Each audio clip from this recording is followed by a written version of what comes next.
প্রিয় দর্শক, আসসালামু আলাইকুম। আমি আলমগীর। গাজী ভাই গান লিখতে পারতেন 5 মিনিটে।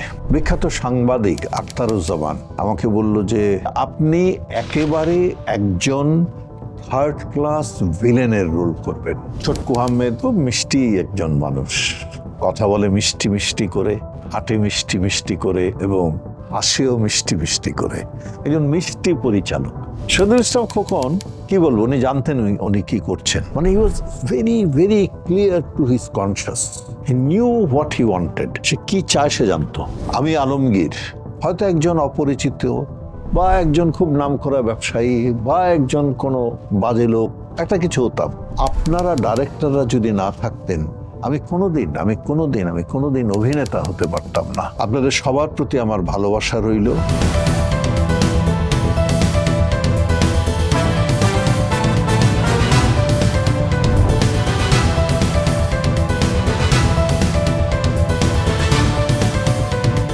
আমি পরিচালকদের সম্পর্কে কথা বলার আগে আপনাদেরকে একটু মনে করিয়ে দিই, এই অনুষ্ঠানটা শুরু করেছিলাম গত ঈদে, মানে গত রোজার ঈদে, আর আজকে আরেক ঈদ, কোরবানি ঈদ, দ্যাট ইজ 2 মাস হয়ে গেল। আপনাদের সবাইকে ঈদ মোবারক। ঈদ আমাদের মাঝে আনন্দ বয়ে নিয়ে আসুক। আমরা সকলে ভেদাভেদ ভুলে সকলের মাঝে আনন্দ বিলিয়ে দেই, এবং এই আনন্দের মাঝখান থেকেই আমি আমার অনুষ্ঠানের শুরুটা করি আমার ডাইরেক্টরদেরকে নিয়ে কথা।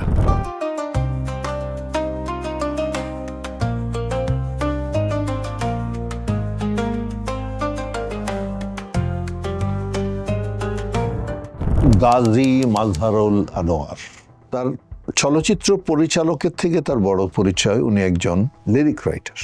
উনি গান লিখতেন। উনি কত গান লিখেছেন উনি হয়তো নিজেও জানেন না। অসাধারণ তার গানের সংখ্যা।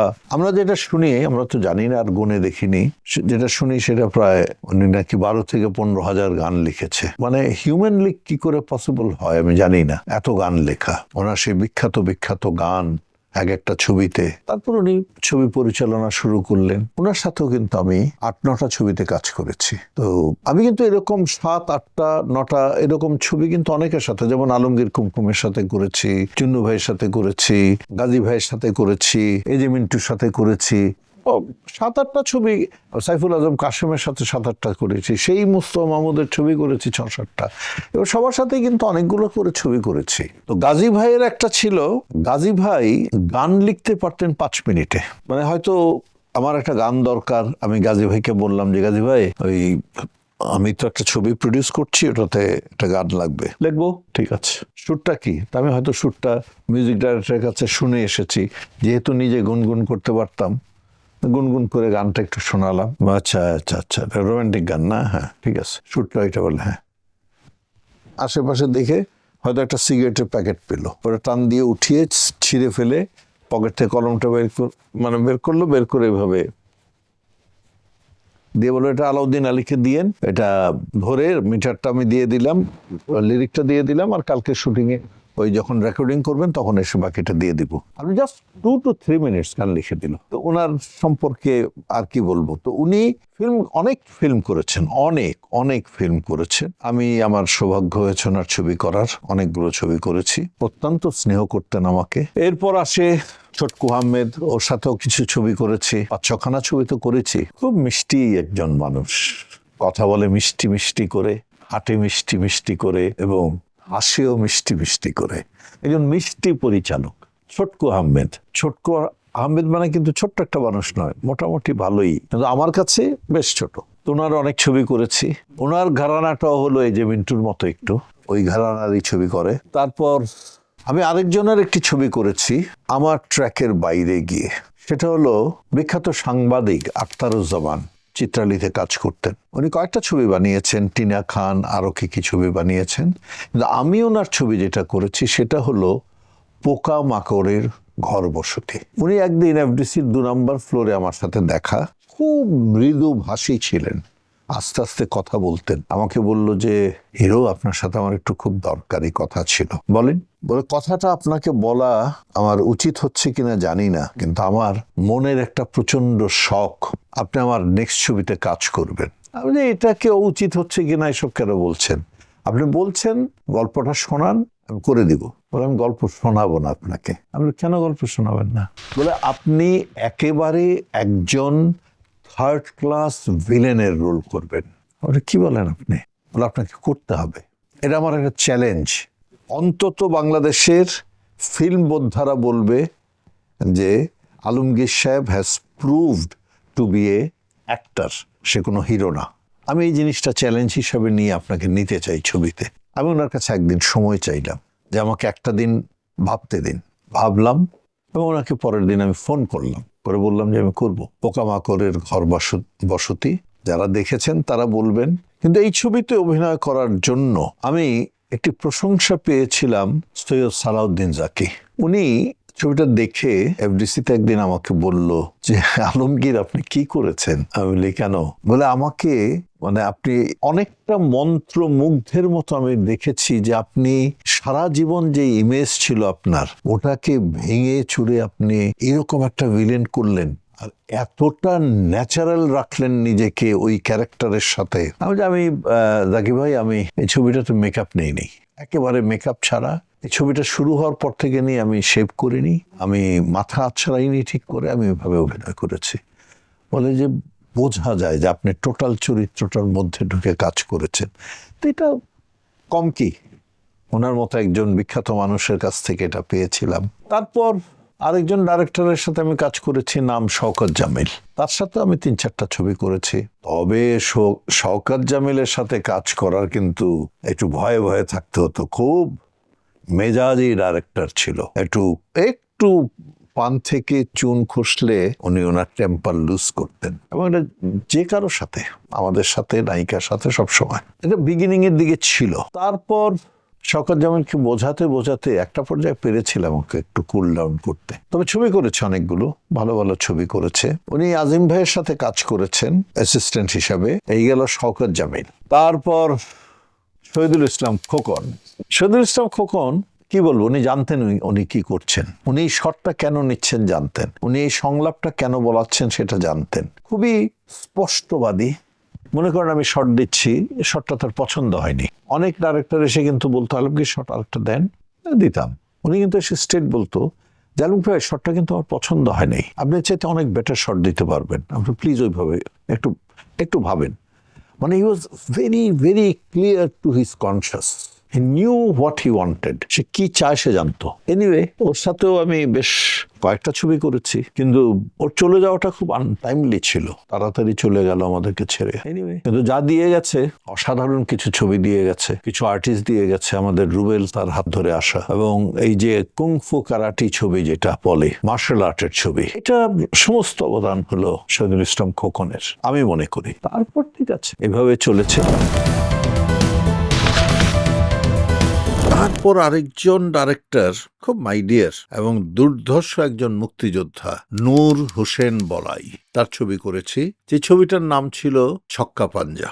সেই ছবির প্রযোজক ছিল আবু সাইদ সাহেব, উনিও একজন পরিচালক ছিল, কিন্তু এই ছবিটা বলাই করেছিল। এবং এই ছক্কা পাঞ্জা, একজন ছক্কা একজন পাঞ্জা, এই ছক্কাটা ছিল আবার ফারুক আর পাঞ্জাটা ছিলাম আমি। তো এখানে একটু ওই ছক্কা পাঞ্জা ছবির একটা ছোট গল্প মনে পড়েছে। আমাদের দুজনকে ঘোড়া চালাতে হবে, আমি কিন্তু ঘোড়া চালাতে জানি না।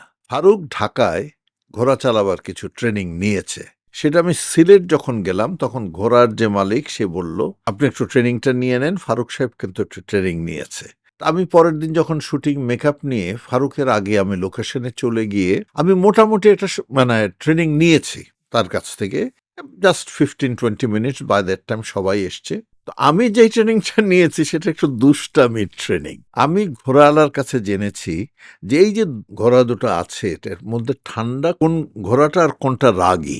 আমি তার কাছে খুব ট্যাক্টফুলি কথাটা বের করেছে, রাগী ঘোড়া কোনটা আর কোনটা হলো ঠান্ডা। তো উনি বললো লাল ঘোড়াটা খুব ঠান্ডা ঘোড়া আর সাদা ঘোড়াটা খুব রাগী। এখানে আমি একটু দুষ্টামি করেছি ফারুকের সাথে, আমার ভাইয়ের সাথে। ফারুককে বললাম যে ফারুক, আমরা কিন্তু তুই সম্পর্ক ছিল দুজনের, আমি শোন, আমি লাল ঘোড়াটা চালাই আর তুই সাদা ঘোড়াটা চালা, সাদা ঘোড়াটা খুব হেভি লাগছে, ওটা চালা। তো ফারুক কয় যে এটা দিবি ওইটাই চলবে, অসুবিধা কি আমার। তো সে সাদা ঘোড়ায় উঠেছে, আমি লাল ঘোড়ায় উঠেছি। শট শুরু হলো, শট তো ঘোড়াওয়ালা দেখিয়ে দেয় কিন্তু ঘোড়াকে চালিয়ে একবার, ঘোড়া ঠিক অতটুকুই আসবে। যখন শটের ক্যামেরা অ্যাকশন বলা হলো তখন দেখা গেল আমার ঘোড়া ঠিক দৌড়ে ক্যামেরার পাশ দিয়ে বেরিয়ে গেল। আমি কতটুকু ঘোড়া চালাতে জানি না, আমি কিন্তু ঘোড়া আসলে তেমন একটা চালাতে জানি না, ঘোড়া আমাকে চালিয়ে শট দিয়ে দিল। ফারুকের ঘোড়া এমন পাগলামি শুরু করলো ফারুককে ঘোড়ার উপর থেকে ফেলে দিতে, কিন্তু সবচেয়ে মজার ব্যাপার, ঘোড়া অনেক চেষ্টা করে ফারুককে ঘোড়ার থেকে ফেলতে পারেনি। ও যে ঘোড়া ধরেছে, মানে ঘোড়ার লাগাম কিন্তু সে ছেড়ে দিয়েছে, ঘোড়ার ওই এখানে যেটা হয় কেশ, এমন ভাবে কেশটাকে ধরেছে যে ঘোড়া বাধ্য হয়েছে ঠান্ডা হতে। মানে সেদিন ফিল করেছি যে ফারুকের গায়ে কত শক্তি আছে। যাক, সেই এক গল্প বললাম। আমি অনেক ডাইরেক্টরের কথা বললাম, আমাকে অভিনেতা বানাবার জন্য অনেক চেষ্টা করেছেন। আমি কতটুকু সফল হয়েছি সেই দায়িত্ব আমার ছিল, আপনাদেরও ছিল, এবং আমাকে অভিনেতা হিসাবে কতটুকু গ্রহণ করেছে সেই জিনিসটা টোটালটাই ছিল দর্শকদের হাতে। আরেকজন ডাইরেক্টরের সাথে আমি কাজ করেছি, সেটা বলি না, সেটা আমি আলমগীর ডাইরেক্টরের আন্ডারে নিজে অভিনয় করেছি। আমার ডাইরেকশনে 5টা ছবির মতো আছে। আমার প্রথম ছবি ছিল নিষ্পাপ। সেই নিষ্পাপ ছবির আগে একটি ছবিতে চম্পা 3জন নায়িকার মধ্যে একজন নায়িকা করে, কিন্তু চম্পাকে আমি প্রথম সলো নায়িকা করি নিষ্পাপ ছবিতে। তারপর আমি ছবি করি বৌমা। সেই বৌমা ছবিতে বড় বউ ছিল আনোয়ারা, ছোট বউ ছিল রোজিনা। আনুদি সম্পর্কে কি বলবো, উনি তো একজন বিখ্যাত অভিনেত্রী, সবসময় বরাবরই ভালো অভিনয় করে। আমার সেই ছবিতে রোজিনাও খুব সুন্দর অভিনয় করেছিল। আমার সেই ছবিতে জসিম ছিল, জসিম ভালো অভিনয় করেছিল। আর আমার একটি গুণ বলবো না কি বদগুণ সেটা জানি না, আমি কিন্তু যখন অভিনয় করতাম, আমি ডাইরেকশন দিতাম, দুটো ক্ল্যাশ করতো কিনা, ক্ল্যাশ করতো না। আমি খুব কনফিডেন্টলি দুটো কাজ করতে পারতাম। আমি করেছি মায়ের আশীর্বাদ।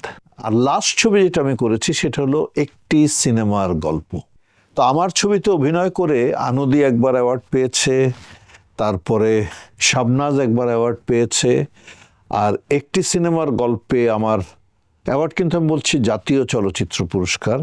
আর একটি সিনেমার গল্প ছবিতে 5জন জাতীয় চলচ্চিত্র পুরস্কার পেয়েছিল। মানে আমি একটু রুচিশীল ছবি বানাতাম, কিন্তু তার সাথে অবশ্যই ব্লেন্ড করতাম কমার্সটাকে, মানে বাণিজ্যটাকে আমি ব্লেন্ড করতাম। আমি সবসময় একটি কথা বলি, আমাদের চলচ্চিত্র এগিয়ে যাবে, আর আমি আশাবাদী মানুষ। আমি আশা করি আমাদের চলচ্চিত্র আবার আগের মতো তার হারানো গৌরব ফিরে পাবে। আমাদের চলচ্চিত্র আগের মতো সুন্দরভাবে চলবে। আমাদের চলচ্চিত্রের যে হলগুলো ছিল, চলচ্চিত্রের মানে যে চলচ্চিত্রগুলো প্রদর্শিত হতো, সেই হলগুলো আবার আমরা গড়ে তুলতে পারবো, সেই আশাটা আমি সবসময় করে গেছি, সবসময় করব। আমি নিরাশ হই না কোনোদিন। আমি আমার বিগিনিং এ ক্যারিয়ারে হয়তো ছবি হিট করেছে, আমি আমার চলার পথটা এত স্ট্রাগলিং ছিল না। অনেকেই শুনি যে অনেক স্ট্রাগল করে বড় হয়েছে, অনেক স্ট্রাগল করেছে। আমাদের দেশে রাজাক ভাই উপমা, মান্না উপমা, এরা অনেক স্ট্রাগল করেছে, কিন্তু সামহাও আমাকে অতটা স্ট্রাগল করতে হয়নি। এর জন্য হয়তো আমি আশাবাদী মানুষ, আমি আশা নিয়ে থাকি, আশা নিয়ে বাঁচি। চলচ্চিত্র সামনের দিকে এগিয়ে যাবে, এই আশা আমার চিরকাল ছিল, চিরকাল থাকবে। শেষ করি আজকে এরই কথা বলে আমার ডাইরেক্টরদেরকে আমি আমার মন থেকে বলছি, অন্তর থেকে বলছি, আমি আলমগীর হয়তো একজন অপরিচিত বা একজন খুব নামকরা ব্যবসায়ী বা একজন কোনো বাজে লোক, একটা কিছু হতাম। আপনারা ডাইরেক্টররা যদি না থাকতেন, আমি কোনোদিন অভিনেতা হতে পারতাম না। ওটা আমার মধ্যে ছিল না। আপনারা তৈরি করেছেন, আমাকে ভালোবাসা দিয়ে, আমার সাথে রাগ করে, আমাকে আদর করে, আমাকে বুঝিয়ে, আমাকে সঠিক পথ দেখিয়ে আপনারা আলমগীর বানিয়েছেন। আমি আপনাদের কাছে কৃতজ্ঞ। আপনারা যে যেখানে আছেন, যারা এই পৃথিবী ছেড়ে চলে গেছেন, তাদের প্রতি রইল শ্রদ্ধা, দোয়া, আল্লাহ ওনাদেরকে বেহেশত নসিব করুক। আর বাকি যারা চলচ্চিত্রের আছেন, আপনাদের সবার প্রতি আমার ভালোবাসা রইল। প্রতিদান দিতে পারবো কিনা জানি না, কিন্তু কোনোদিন যদি প্রয়োজন হয় আমি আপনাদের পাশে দাঁড়াতে রাজি আছি। আপনাদের পাশে আমি থাকবো, পাশে দাঁড়াবো এবং বরাবরের মতো আপনাদের কাছে দোয়াই চাইবো। আর এই অনুষ্ঠানে যদি কোনো ভুল ত্রুটি হয়ে থাকে, কোনো ইনফরমেশনে কোনো ভুল কথা বলে থাকি, আমি সত্যি লজ্জিত এবং দুঃখিত।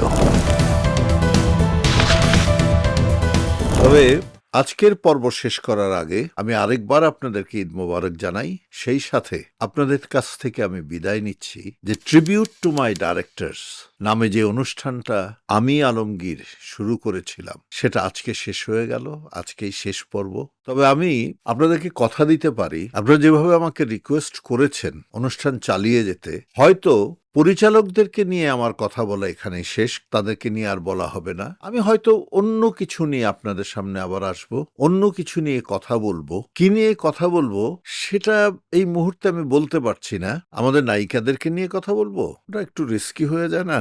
আমি একটু নায়িকাদের সম্পর্কে তেমন একটা কমেন্ট কখনো করি না। তারপর আসে আমার নায়করা। আমার সিনিয়র কোনো নায়ক সম্পর্কে আমি কি বলবো? কিচ্ছু বলার মতো ক্ষমতা নেই। আর আমার পরের যারা নায়ক আছে তাদের সবাইকে আমি ভালোবাসি, তো তাদেরকে নিয়ে আমি কি বলবো? সবাইকে তো আমি ভালোবাসি। তার চাইতে আমার মনে হয় এই যে আমি ছবিগুলো করেছি, এত বছর অভিনয় করেছি, আমি চেষ্টা করব আমাকে নিয়ে কথা বলতে এবং আমার সমালোচনা করতে। কোথায় আমি ভুল করেছি, কোথায় আমি অন্যায় করেছি, কোথায় আমি আরেকটু ভালো করতে পারতাম, মানে আমি আমার সমালোচনা করব।